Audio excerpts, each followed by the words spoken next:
दोनों हाथों से महरूम मुफ्ती मोहम्मद यूसुफ भी ऐसे ही लोगों में एक हैं, जिन्होंने अपनी माजूरी को कभी अपनी मजबूरी नहीं बनाया।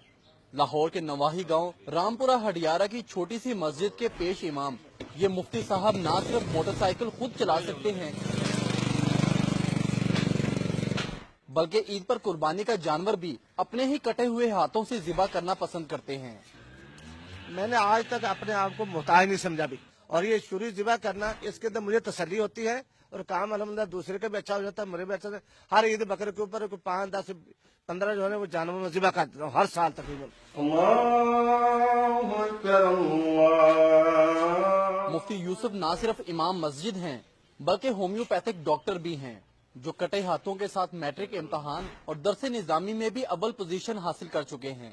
अंदर मैं बकायदा इन्हीं हाथों से माजूर होने के आते मैंने होमियो कोर्स डिप्लोमा भी किया है, आलमा का कोर्स भी किया है, और बकायदा अपने पेपर भी इस चीज में देता रहा हूँ। इससे मैं पेपर भी देता रहा हूँ अल्हम्दुलिल्लाह। मुझे कोई टेंशन नहीं। जितने 3 घंटे आम स्टूडेंट को मिलते थे उतने 3 घंटे मुझे मिलते। 3 घंटे को मैं अपना पूरा प्रोग्राम जो ना वो करके फार्ग हो जाता था। हिम्मत मर्दा मदद खुदा। मुफ्ती मोहम्मद यूसुफ के हाथ नहीं हैं, मगर हाथ वालों से बेहतर काम करने का जज्बा उन्हें हर वक्त मुतहर्रिक रखता है, क्योंकि उनका ईमान है कि माजूरी को अपनी मौत समझने वाले कभी जिंदगी की गेम नहीं जीत सकते, बल्कि जिंदगी उल्टा उन्हें हरा दिया करती है। कैमरामैन आफ्ताब अहमद के साथ वासिफ महमूद, ARY न्यूज़, लाहौर।